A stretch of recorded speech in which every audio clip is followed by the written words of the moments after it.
Hola, muy buenos días a todos y a todas. Sean muy bienvenidos y bienvenidas a esta primera sesión de reflexión que organizamos aquí desde la Dirección de Vinculación para actualizarnos, para esperanzarnos y para conocer nuevas perspectivas sobre lo que estamos viviendo y nuevas estrategias de cómo podemos lidiar con el mundo también desde la filosofía ignaciana. Y pues hoy tenemos a una persona pues muy importante y muy querida en esta universidad y también por todos y todas los que estamos acá, que es el Padre Javo, el doctor Francisco Javier Escobedo Conde de la Compañía de Jesús.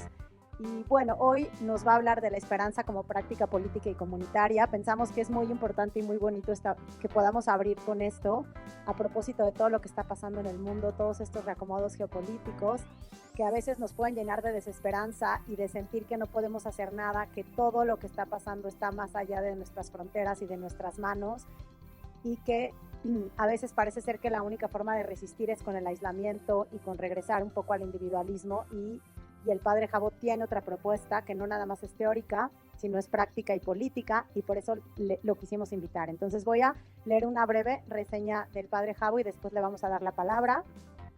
Hay muchas biografías del Padre Javo en línea y pues una que me gustó mucho es cuando llegó a la Ibero León, que dice algunos datos interesantes sobre él. Bueno, que es de Tamaulipas, de Jicotencatl, aunque creció en Ciudad Mante y Ciudad Victoria.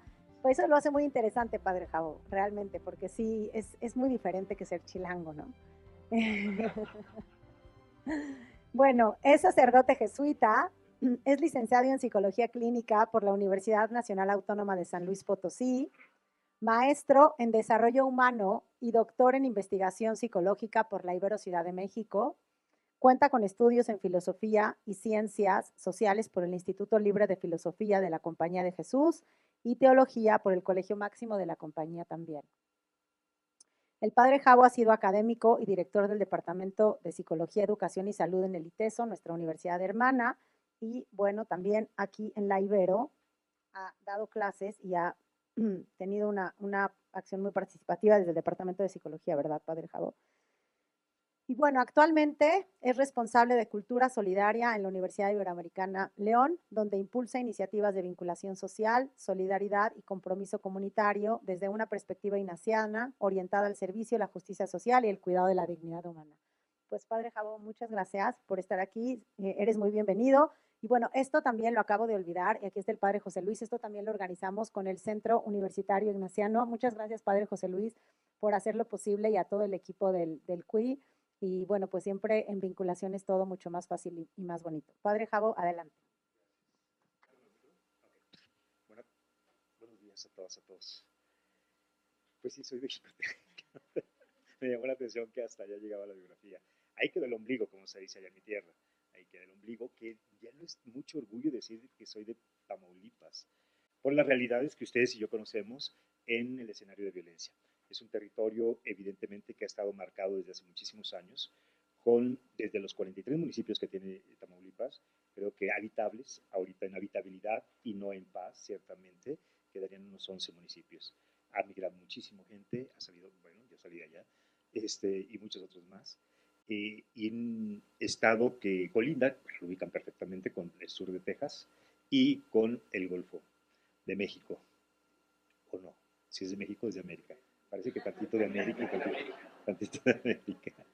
Ya, ya me di. Va, oigan, pues agradecido por compartir con ustedes esta provocación que nos hace reflexión en función de colocarnos esperanzadoramente como una actitud que, la cito ya de entrada, no cae del cielo. La esperanza, por más de ser una virtud teologal, como la entendemos, y si la construimos ustedes y yo desde ahora esta charla, daremos cuenta que esta no cae del cielo, que esta no viene dada por alguna infusión, sino que la esperanza como tal, como actitud inherente a nosotras y a nosotros como seres humanos y como la humanidad es toda, es nota constitutiva que se construye colectivamente, que se construye junto a otras, junto a otros, y que es ahí donde encontramos las razones de esperar o de esperanzarnos, incluso contra toda esperanza. Como práctica misma, requiere entonces que nos demos la oportunidad de promoverla en el accionar sistemáticamente, constitucionariamente, de tal suerte que ésta pueda ser una virtud nuestra en el hecho de que la hacemos operar como tal, día con día y o cada pedacito del día. Esto requiere que si somos y vamos juntas, juntos, podemos entonces entender que ahí tiene su carácter político, ahí tiene su carácter de ciudadanía. Ahí es entonces cobra la esperanza hoy por hoy, y eso lo deberían entender mucho los estados y quienes gobiernan estos mismos, un derecho humano, ¿cierto? Creo que no es posible que le arranquemos a la humanidad y mucho menos a pueblos y personas esta nota que decía hace un momento constitutiva, pero este derecho que nos es a todas y a todos total y enteramente pues favorecido por dignidad. Por ello, cito que generalmente cuando termino yo las Eucaristías, porque también doy misas, entre otras cosas, lo que procuro es invitar a las personas que se convocan a que nos podemos ir en paz, a construir la paz. Y sentencio lo siguiente: no vamos a estar en paz hasta que todas y todos estemos en paz. Ahí queda el dejo de esperanza. La utopía, el anhelo, las ganas, la ilusión, el deseo, qué sé yo, de que lo que hoy por hoy estamos viviendo o en lo que hoy por hoy estamos marcando, pues no todo está dicho. Todavía queda ese hálito, ese dejo, ese resquicio que nos hace a todas y a todos todavía levantarnos el día de mañana. Un poquito que nos pueda permitir eso.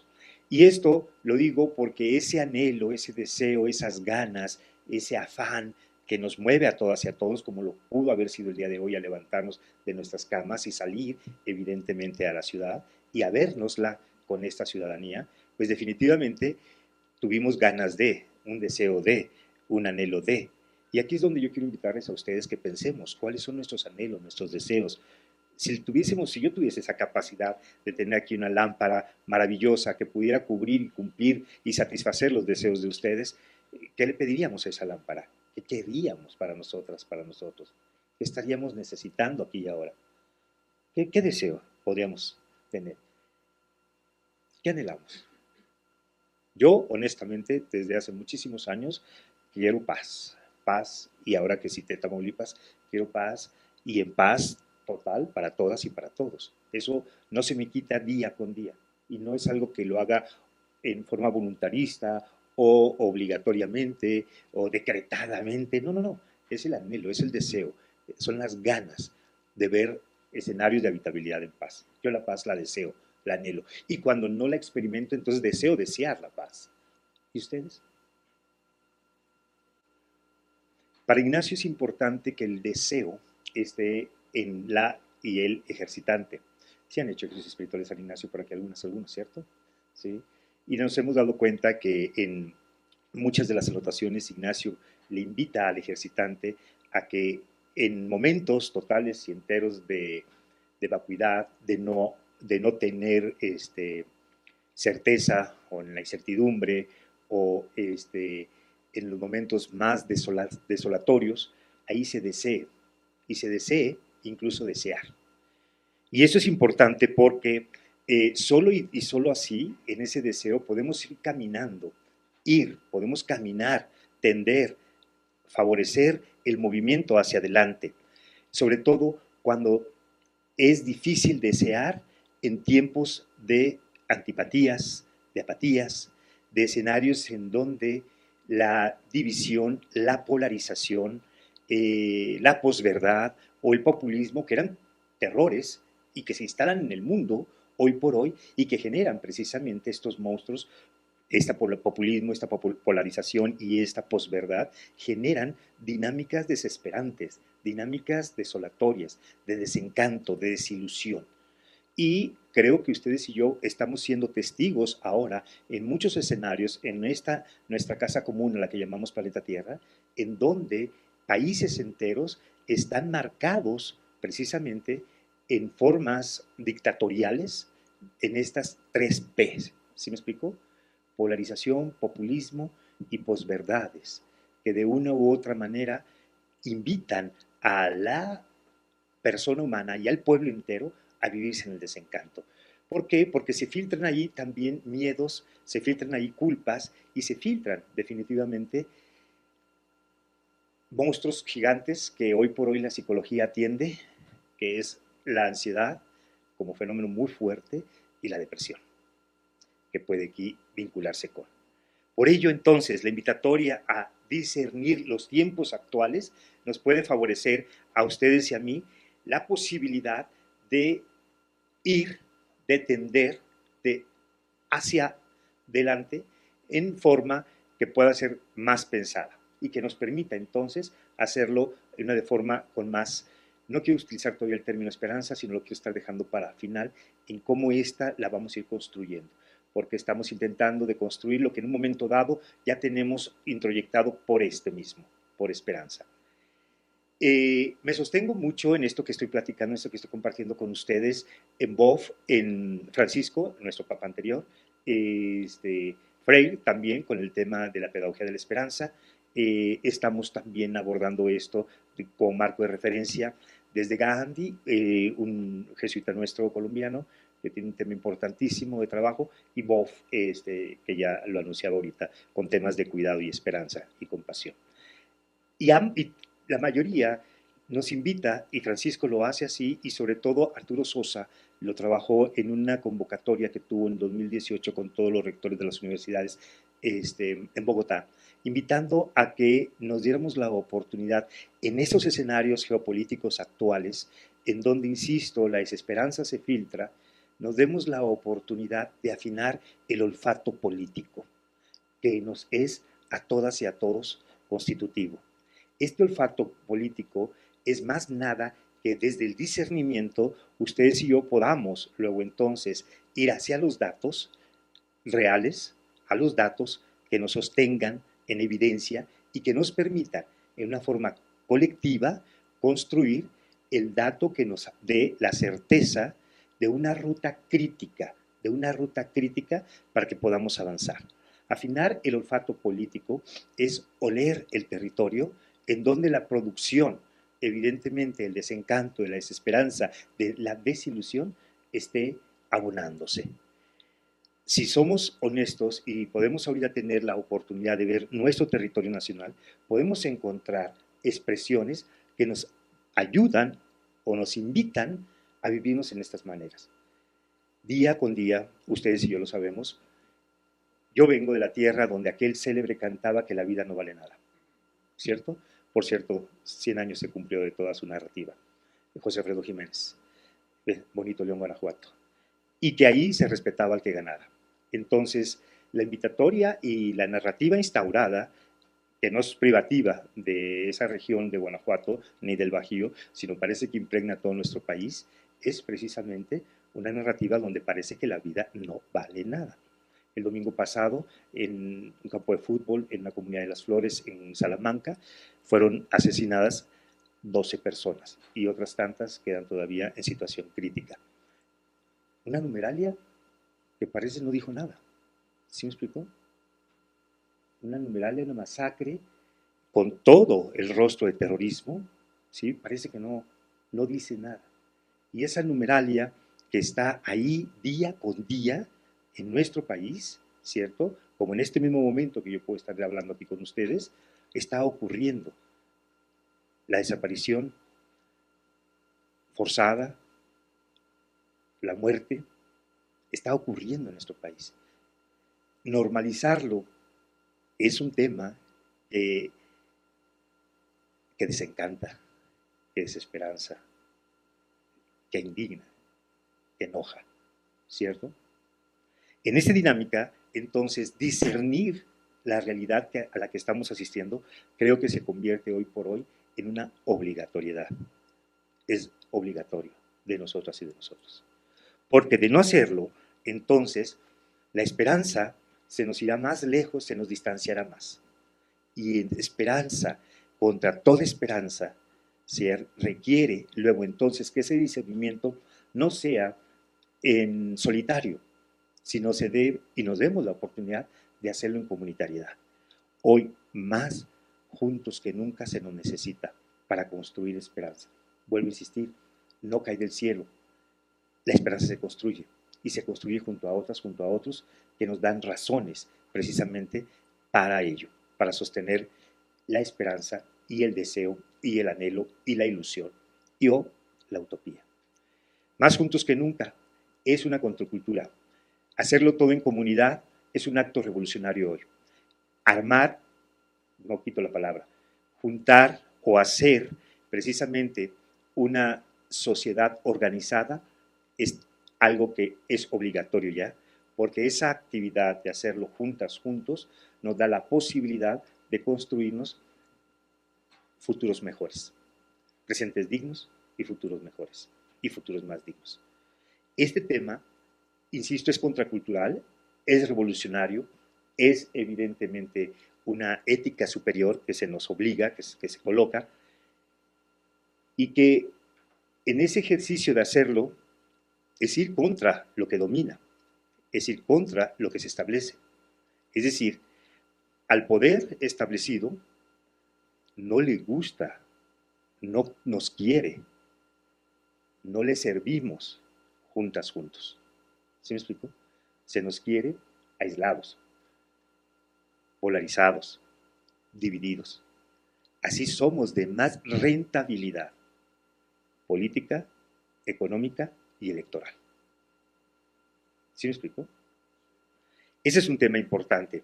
La esperanza sostiene entonces solamente el compromiso personal y colectivo. Quien tiene esperanza, dice Francisco, no solo tiene fe en que otro mundo es posible, sino que se comporta desde ahora como si viviera en él. Entonces, anhelo, deseo paz, anhelo, deseo calma, anhelo, deseo salud, anhelo y deseo empatía, anhelo y deseo lo que pronunciamos ustedes y yo al inicio. Entonces, ese anhelo, ese deseo, solo puede entonces construir esperanza si se opera en el deseo que se desea. ¿Sí me estoy explicando? Si nos comportamos como tales. ¿Qué pasaría? Vamos a hacer ese ejercicio hipotético. ¿Cómo podríamos ustedes y yo dibujar un territorio nacional o incluso aquí en esta gran ciudad? ¿Cómo podríamos ustedes y yo ya ir figurando o qué elementos destacaríamos si nos viviéramos en paz? ¿Cómo estaríamos viviendo? ¿Felices? ¿Cómo más? ¿Cómo está? ¿En calma? ¿Desestresados? ¿Ayudando a otros? ¿Con objetivos comunes? Mirándonos. ¿Quién dijo mirándonos? Nos miraríamos. Empezaríamos por mirarnos, ¿cierto? El otro no me saldría, ahora sí como dice la canción, no me sería indiferente, no sería un desconocido, no estaría yo en la desconfianza junto al otro, ¿cierto? Nos miraríamos de frente, ¿cierto? ¿Qué más? ¿Qué más? ¿Cómo figuraríamos? Entonces, la invitatoria, desde esto que dice Francisco, es entonces estar haciéndolo ya. Vamos mirándonos, vamos estando en calma, vamos generando proyectos comunes desde nuestras diferencias, con nuestras diferencias, o incluso a pesar de nuestras diferencias, asumamos un proyecto común. La universidad es un proyecto común.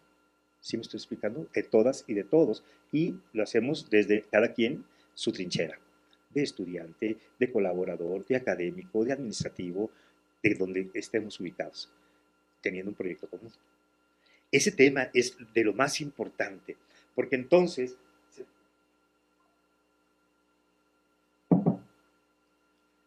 crear ese imaginario y vivir ese ya es lo que entendemos como el sí, pero todavía no. Vamos viviéndonos, sí, así es, sin embargo no. Y eso es el eterno que nos permite colocarnos en una actitud de hacia adelante, en esa actitud de ir, en esa actitud de estar despierto, de caminar. Esto se hace luego entonces con esos tres verbos que son importantes en el pensamiento ignaciano, la reflexión y el reflectir. Reflexión y reflectir. La reflexión que ocurre, como ustedes y yo sabemos, desde ir por todos los datos a los confines del mundo y tener un contexto totalmente amplio, desde mi horizonte cognitivo, desde mi trabajo intelectual, buscar.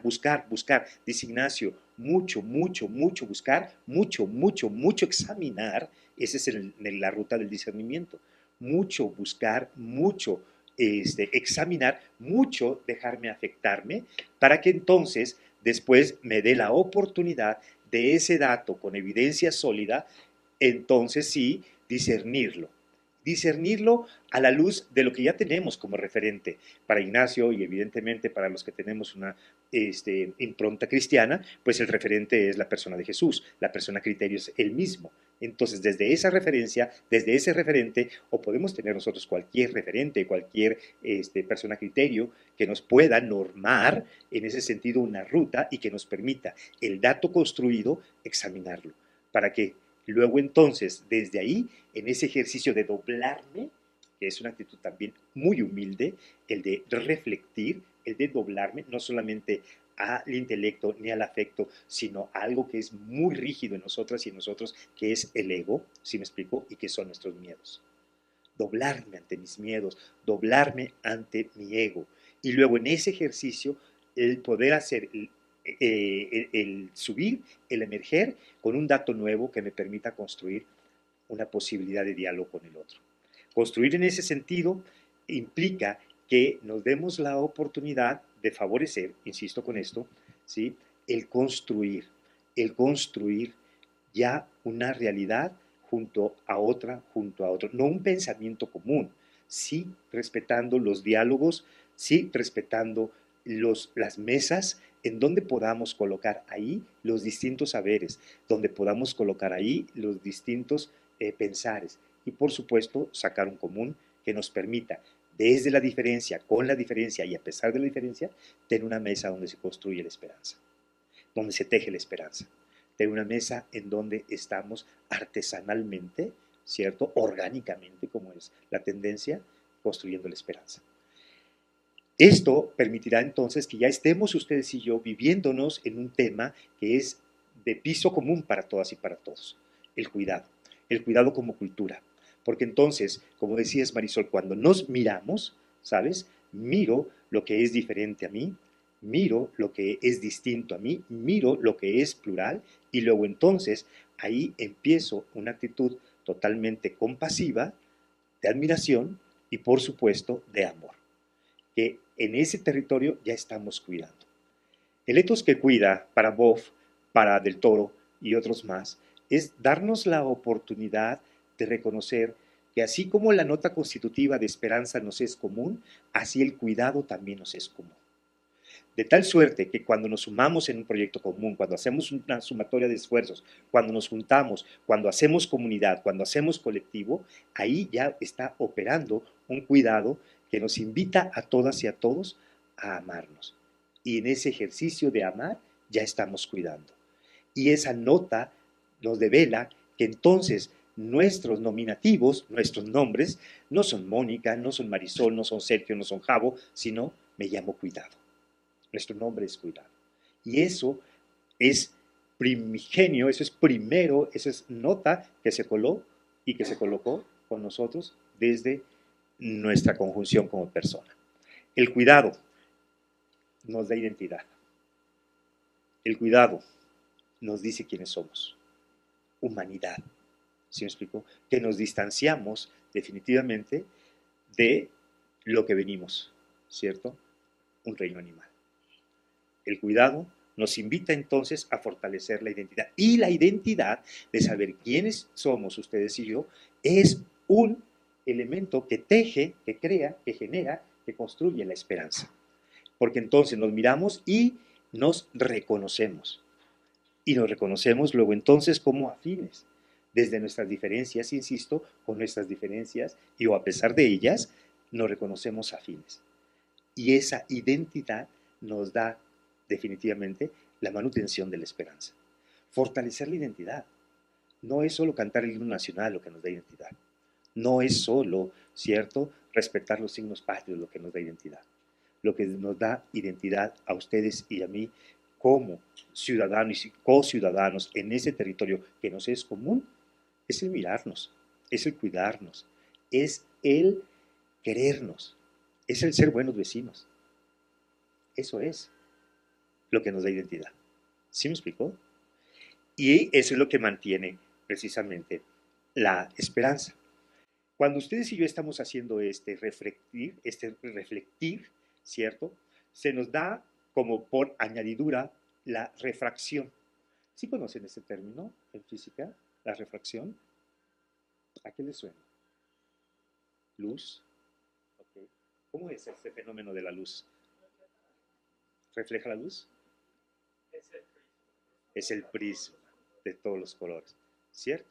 Entonces, en el pensamiento ignaciano es la reflexión, el reflectir, dice Ignacio, reflectir siempre para más y mejor sacar provecho permanentemente, porque en esa ruta va el reflectir y la reflexión, reflectir para sacar más y mejor provecho de todo, y luego entonces, no me quedo ahí, viene evidentemente el paso de construcción, el paso de ir y el paso de incidir, que es la refracción.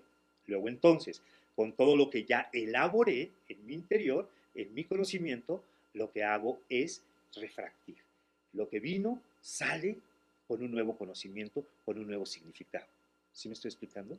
Y esto va por añadidura, por consistencia, por congruencia, por ductibilidad, porque así es, no puede atorarse, lleva su flujo y fluye fluidamente a gusto.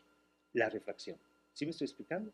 Es de tal suerte que como cuando dicen algunos que si no leemos un libro, que si cuando leemos un libro y ese libro no me cambia, ese libro no se leyó, ¿cierto? Entonces hay que volverlo a leer. Cuando haces el ejercicio de reflexión y de reflectir para sacar más y mejor provecho, ya hubo un cambio, ya hubo un elemento nuevo, ya se elaboró y no se puede atorar ahí. Solito va, es la refracción. Por más que podamos ustedes y yo cubrir el objeto y decir que no refracte la luz, es imposible hacerlo. ¿Sí me explico? La luz buscará salida. Una rendijita, pero será la rendijita de la luz. ¿Sí me explico? Y eso es construcción de esperanza. Por tanto, entonces, es decir, vamos dándonos la oportunidad de refractir, de ser refractores de lo que ya está en cada una y en cada uno de nosotros. Y sí, podría ser ya próximo al febrero, pero es el amor lo que tenemos ahí, es el corazón, es la esperanza, que da razones precisamente de que sí, anhelamos, queremos, deseamos, se nos antoja, o lo término que ustedes quieran decir, algo mejor, algo más digno. Y eso ya es construcción de esperanza. En ese sentido, esta dinámica requiere entonces que se verifique. Y el modo de verificar esa razón de esperanza es con la incidencia. Y el incidir no es propositivo, no es obligatorio, no es voluntarista. El incidir ya se es cuando ustedes y yo estamos en una refracción por naturaleza. ¿Sí me explico? Ya lo somos, ya somos. Ahora bien, ¿qué se requiere? Simple y sencillamente manifestarnos, simple y sencillamente transparentarnos, simple y sencillamente mostrarnos. Es decir, hacer presencia, una presencia activa. Una presencia activa que llevaría, sí, definitivamente ciertas condiciones. El tema de la compasión, de la creatividad y de la solidaridad. Que esta, huelga decirlo, la solidaridad es una respuesta que va por congruencia a la compasión. Si yo digo que soy una persona compasiva, lo que sucede es que el modo que tengo de verificarla es con la solidaridad. ¿Cómo sé que fui compasivo? Cuando me sumé a quitar los motivos de sufrimiento que la otra persona o el grupo tenía. ¿Sí me explico?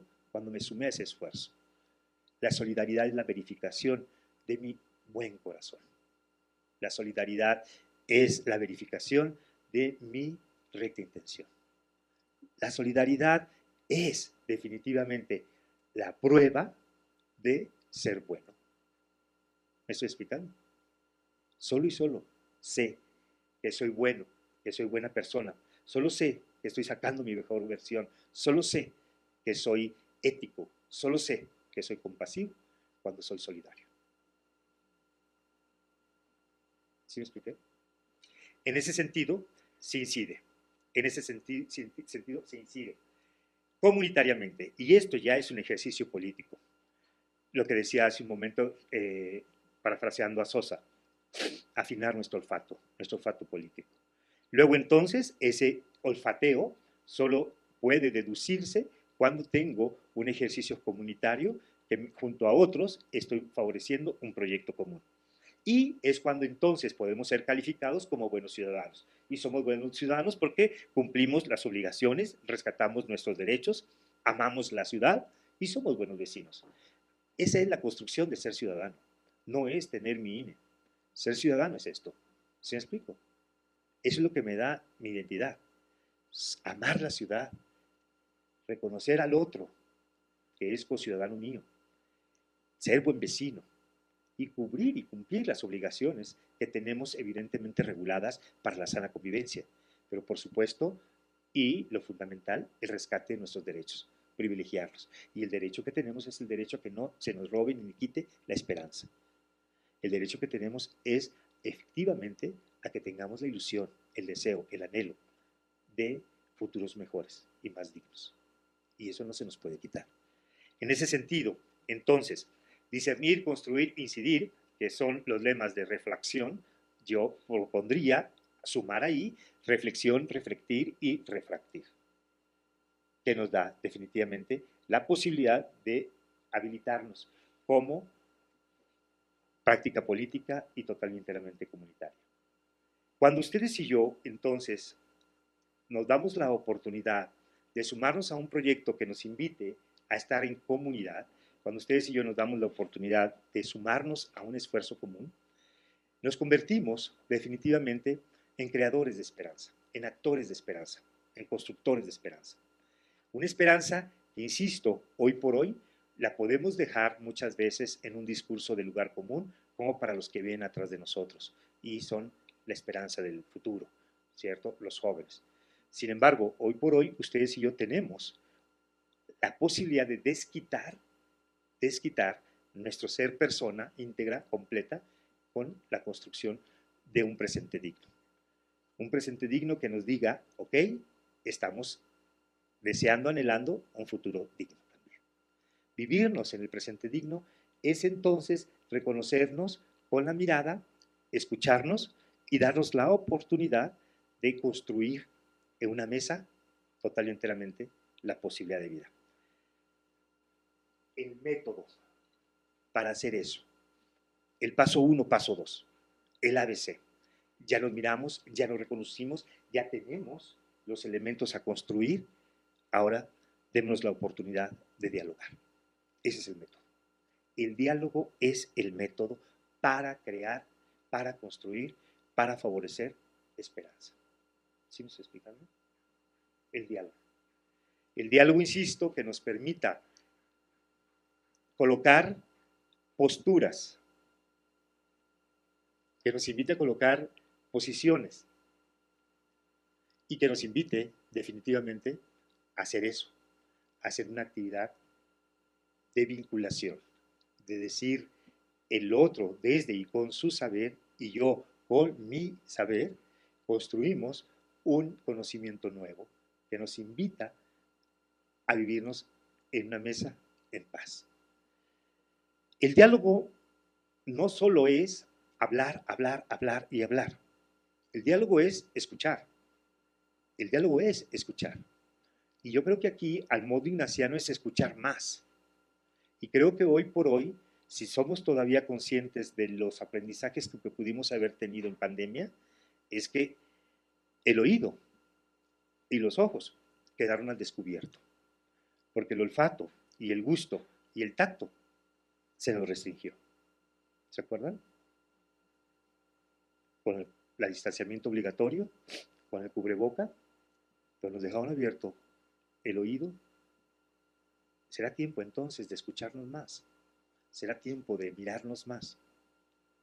Probablemente. Entonces, la construcción del diálogo como paso 1, paso 2, la construcción del diálogo como el ABC, como el método, cada quien tendrá modos y maneras, y las personas y los grupos, de construirlo.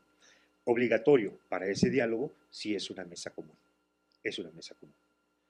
¿Cómo me gustaría entonces, y cómo sería también mi anhelo, que en muchas ocasiones he dicho que en esta universidad, ahí en la explanada, yo quisiera una mesa grande, grande, grande, grande, que permitiera sentarse ahí a aquellas y aquellos que son diversos, aquellas y aquellos que son plurales, aquellos y aquellas que son diferentes. Porque eso sería el emblema, la traducción concreta de lo que es ser universidad. Diversidad unida en una mesa común. ¿Sí me explico? Eso es la universidad, lo que nos permite entonces enriquecernos como tal. Por ello, entonces, esto es fundamental en la práctica política y comunitaria. La esperanza que dice Arturo Sosa, es la que inspira nuestra vida y las actuaciones. Si bien queremos presencia, si bien queremos permanencia, entonces si no podemos hacer el diálogo porque hay territorios en donde esto es imposible, ¿cierto? Porque habrá territorios en donde no se den las condiciones, entonces, o habrá quienes callen nuestras voces, el modo más concreto de saber que hicimos un ejercicio de reflexión, reflectir y refracción es dar testimonio. El modo que es posible para esperanzar al otro es esto, el testimonio. De tal suerte, entonces, que se deduce que la esperanza, así como no cae del cielo, la esperanza se construye, la esperanza entonces no se enseña, la esperanza se contagia. La esperanza se contagia.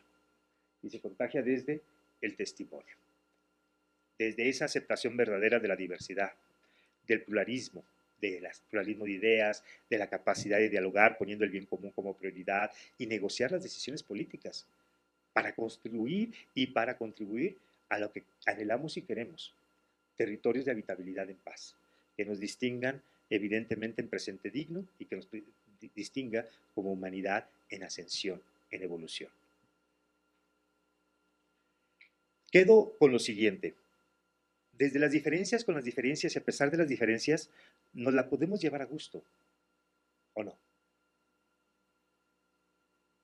Esa es una esperanza.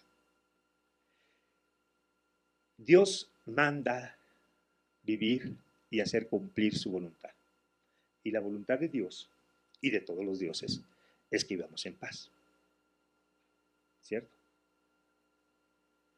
El Dios de Jesús no está ahí para cumplir nuestra voluntad.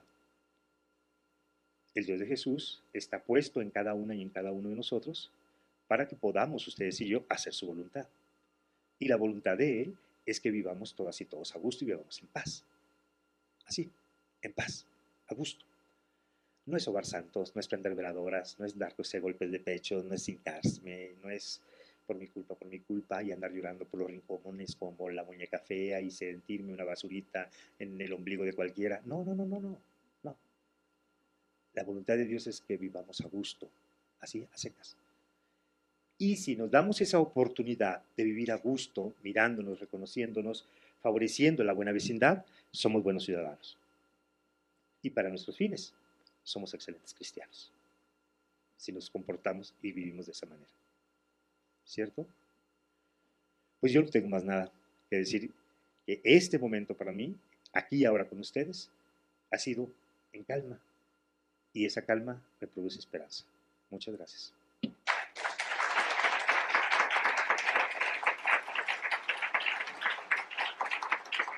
Bueno, pues Padre Javo, muchísimas gracias por pues, poder venir a compartirnos tu visión de la esperanza, de la construcción de la esperanza. Yo creo que da esperanza, bueno, al menos a mí, en el sentido de que no es algo, o sea, es algo que se construye, pero no es algo del futuro, es algo que se puede hacer hoy mismo, ¿no? Como que eso es algo que nos estás diciendo, como es como encontrarle un sentido a la realidad donde no nos dejemos llevar por todo lo que escuchamos y por todo lo que vemos y por todas las interpretaciones que dicen que todo se va a caer y que todo, sino podemos construir, o sea, hay otras cosas que tenemos que mirar para ver que se puede, ¿no? Estábamos hablando con el padre José Luis de cómo, o lo que decían las chicas respecto a hacer trabajo fuera de acá y como que no sé de qué se trata el trabajo, pero seguramente como en ese dolor hay cierta esperanza simplemente del encuentro, ¿no? Y está diciendo el padre José Luis a propósito del programa Somos Uno Más, que esos encuentros, ¿no? Con una persona que tiene una discapacidad intelectual en grupos de personas que presuntamente no tenemos discapacidad, se vuelven encuentros increíbles de esperanza y es muy sencillo construirlos. ¿Sí me explico? O sea, a veces no se requiere hacer grandes cosas o la experiencia también que nos han compartido de cuando las personas, por ejemplo, las madres buscadoras que tienen hijos, hijas desaparecidos y que en el encuentro entre ellas, por estar viviendo un espacio de grandísimo dolor, hay muchísima esperanza. Es súper paradójico, ¿no? Entonces, me gustó también esta parte que casi que nuestra identidad está forjada por un nuevo nombre y apellido que es como cuidado humano y como la comprobación o digamos el indicador de que vamos por buen camino es la parte de la solidaridad, ¿no? Sí, sí, y un poco también si me puedo como olvidar de mí y de la centralidad de mi pensamiento, de mi sufrimiento, de mi historia dolorosa, de mi problema, y como que me puedo descentrar de eso y entonces ver a las y los otros en términos de lo que también están pasando y puedo ser solidario, pues ahí hay como mucha esperanza también.